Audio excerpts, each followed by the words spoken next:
So lads, today Sophie Cunningham was interviewed, obviously, after the entire fiasco. The entire Connecticut Sun fiasco.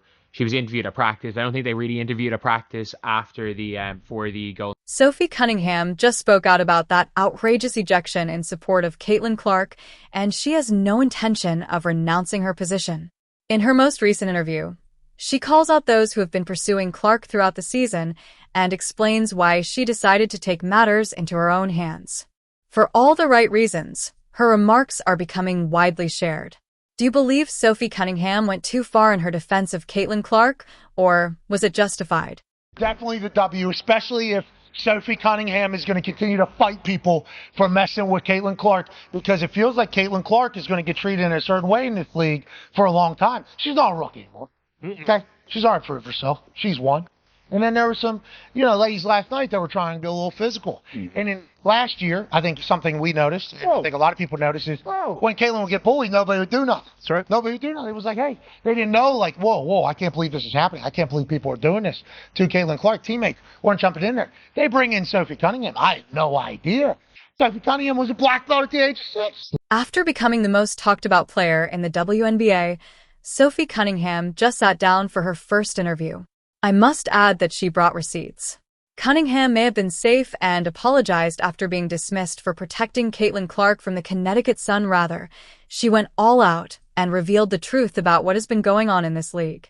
Just go tomorrow. You're on the Las Vegas Strip. It's going to be a Las Vegas expecting. So. Oh, you know what? I'm just going to be me. I don't go in there trying to predetermine anything. I'm dialed in. I need to focus on hitting my shots, making sure I'm executing the schemes right. I'm not focused on the extracurricular activities. And you know what? During that, it was just part of the game. I think the refs had a lot to do with that. It was a build up for a couple of years now of them just not protecting, the star player of the WNBA. And so at the end of the day, I'm going to protect my teammates. That's what I do. And I'm a team player. So let me describe the turmoil for those who were not present. Things quickly became ugly during the Fever's 88-71 victory over the Connecticut Sun. It was terrible enough when JCS Sheldon poked Clark in the eye during the third quarter. Scrape across the face. Clark was pushed to the ground from behind by Marina Maberry, who then charged in like a linebacker. The officials hardly took any action, just issuing a few technical fouls as if they were parking tickets. However, Sophie Cunningham was not amused by what she was witnessing. Overnight, Sophie Cunningham is like the second biggest star in the WNBA. Her jerseys have sold out. All of the race lesbians are going to be super mad at her. They're going to be super mad at that. Is her right there taking Jackie Sheldon into a clinch. Imagine I can't get over it. You're Sheldon and you're going to step to a girl who's got a black belt in Taekwondo. I think Cunningham could take everybody on that bench. Now Caitlin Clark is super popular, and now Sophie Cunningham is super popular for defending her. Just overnight like that, it happened. And I think that's awesome. WNBA, are you watching this? Are you seeing how this is working? Do you see where the eyeballs are going? And the interesting thing is that the only reason anybody even knows Angel Reese's name is because of how nasty she's been.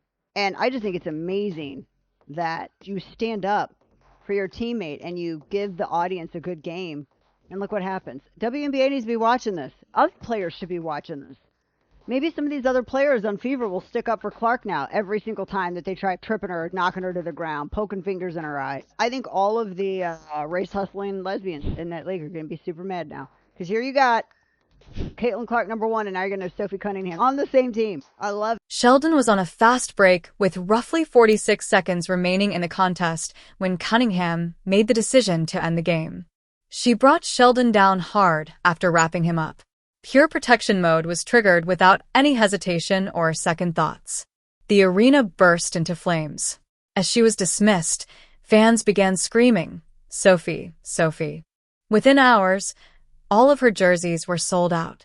She was referred to as Clark's bodyguard on social media. In her first interview after the incident, Cunningham now gave a detailed explanation of her actions. "I'm focused. I have to concentrate on making my shots and making sure I'm carrying out the plans correctly. I'm not focused on the extracurricular activities, and that was just part of the game throughout that," Cunningham stated. I believe that was largely due to the referees. It had been building for a few years that they simply weren't safeguarding the WNBA's top player. Wait. Was a couple of years all she said? That's not referring to a single game or instance. Referees have systematically failed to protect Caitlin Clark ever since she joined the league. The fact that Clark is frequently singled out, roughed up, and cheap-shotted while the referees stand by and do nothing about it is essentially what Cunningham is expressing. This money quote, however, has everyone talking. Ultimately, my goal is to keep my teammates safe. I do that. It's all nice because I work well with others. Straightforward, unapologetic, and simple. In essence, Cunningham is threatening to defend Clark herself if the referees fail to uphold their duties. And what do you know? She is entirely correct.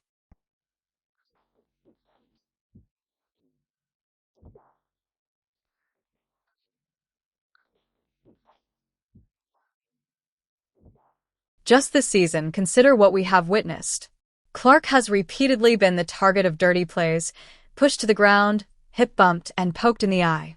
Referees routinely fail to dismiss players for blatantly cheap shots or call egregious infractions. Instead of genuinely defending the league's top player, they give out technical fouls as if they were doing the players a favor.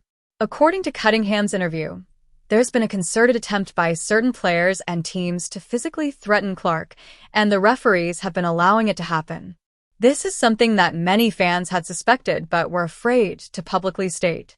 When Cunningham discusses a build-up over a few years, she's referring to the times Clark was roughed up during her rookie season and in college. Every time someone got away with taking a cheap shot, the referees consistently called ticky-tack fouls on everyone else while allowing violent play on Clark. This is the reason Cunningham's reaction is so flawless. She isn't some hothead who snapped. She has years of experience as a player in the league. She is fully aware of what she is doing. She didn't respond emotionally when she wrapped Sheldon up. The message was well planned. It was a straightforward message. You will face repercussions if you attempt to target our star player. Not from the referees, who have shown that they are powerless, but from her teammates, who genuinely support her. Most of the world was fed up with everything that was going on the court. They're fed up with the refs. They're fed up with the physicality, getting to a point where players can get injured. And a lot of people were like, you know what? Finally, there's an enforcer on the court. And her jersey completely sold out overnight. And this was something that I predicted. I actually put up a TikTok right after the game, and I said Sophie Cunningham's jersey is going to sell out. When I woke up the next day, I checked the website, and it was indeed sold out. And there was also this tweet from Front Office Sports. The Pacers and Fever are dealing with such high demand for their merch that their team store is temporarily limiting its online offerings. They said it's impossible to prepare for something like this. We've been getting 1,000 orders per night. And this is just another instance that proves how loyal the Indiana Fever fans are. They sell out arenas, they run up the viewership anytime the Fever is on television, and they put their money where their mouth is. And the reaction has been amazing. Cunningham's TikTok following increased from less than 400,000 to more than 1.2 million in just a few days. Over 300,000 more people followed her on Instagram. Sales of her jerseys skyrocketed. Caitlin Clark even promised to cover Cunningham's eviction fine. This reveals all about the opinions of fans on Cunningham's actions. They don't purchase the jerseys of those they believe have gone too far. They're standing behind someone who at last did the right thing. The finest thing about Cunningham's interview, though, is how he exposes the true bullies in this scenario. You see, Cunningham has been portrayed as the aggressor in the media narrative. Some are accusing her of being filthy or suggesting she overreached herself. Cunningham, however, is completely reversing that narrative. She is making the point that the guys who have been harassing Clark for years are the true bullies. Those who take cheap shots and then pretend they're not guilty when confronted. Those who attempt to intimidate a smaller player by using their size and aggressiveness. The bullies are those people. The referees who fail to appropriately call this behavior are the biggest bullies of all. Even if you look at this play where JC Sheldon eventually swiped Caitlin in the eyeball, she had contact with her like 4 to 5 times. That should have been called a foul before the eye swipe even happened. Referees, what are you doing? Open your eyes. Open your eyes. Now, I want to call out two things on this play specifically. I want to call out Tina Charles because I have mad respect for her for how she handled that situation. She immediately went over to defend her teammate in JC Sheldon. Tina Charles runs over and was blocking her, and then Marina Mabrey, when she comes out of nowhere, Tina Charles immediately puts her hands up and backs away because she didn't want that to be like, I didn't do that, essentially, was what she was saying. Like, I didn't do that. And I don't think that she was trying to do that. I don't think she was trying to be physical. I think she was trying to stick up for her teammate because that's what you need to do, but de-escalate the situation, not make it something that it turned into, which is what Marina Mabrey did. Cunningham is essentially accusing the referees of being involved in Clark's targeting because they refuse to perform their duties. Her interview has such an impact because of this. She is exposing the entire system that has allowed this to occur, not just defending herself. She is exposing the hypocrisy of those who are more offended by her reprisal than by the first lowball attacks on Clark. 500,000 followers and such. Jersey selling out. How cool is that for you? Yeah, it's cool. It's funny what kind of people are attracted to. I'm just trying to keep the main thing. The main thing is that's basketball, trying to win games, sticking up for my teammates. And that's all part of it. Cunningham also discusses a topic that many people find confusing: the dynamics of basketball. She discusses how she is a team player and how part of her job is to defend colleagues. She didn't create this new role. Throughout her career, she has been the enforcer type. Players like this are essential to any successful team. Players who are prepared to be dismissed or receive a technical penalty in order to make a point. Athletes who force rivals to reconsider their use of their stars. For Kobe, the Lakers had players like this. For Jordan, the Bulls had players like these. For Curry, the Warriors have players like this. However, people want to appear as though it's strange or improper when Cunningham does it for Clark. That is absurd. The length of time it took for someone with a fever to ultimately take charge and take action is unusual. Cunningham's interview clearly demonstrates how methodical her strategy was. She wasn't merely taking revenge at random. She was holding off on sending the appropriate message until the perfect time.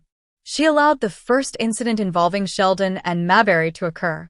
However, Cunningham scored when Sheldon attempted to score in garbage time, after the game had already been settled. The moment was ideal. The match was over. Sheldon was attempting to inflate her stats because the Fever had already won. In essence, Cunningham closed it down and said, "Not in our house." It was an obvious message. You'll be held accountable if you choose to disparage our star. Furthermore, Cunningham doesn't seem to care that she was removed. What she set out to do, she achieved. The next time teams play the Fever, they will remember the message she gave. Because they know someone on that squad would hold them accountable, players will reconsider taking chances with Clark. The interview also reveals Cunningham's perspective on this matter, which goes beyond a single game. She demonstrates that she has been observing and taking notes when she discusses a build-up that has been going on for a few years. She made the decision to take action after witnessing Clark receive disparate treatment from referees and opponents. This is the appearance of leadership, not the inspirational slogans on posters or the speeches about rah-rah. Being prepared to accept a fine and ejection in order to defend a colleague is a sign of true leadership. Calling out a flawed system, even if doing so makes you the villain in the eyes of some, is a sign of true leadership. And let's face it, this situation is a double standard. There would be an instant reaction if the main player in this men's basketball game were shoved to the ground. Nobody would debate if the enforcer had the right to strike back.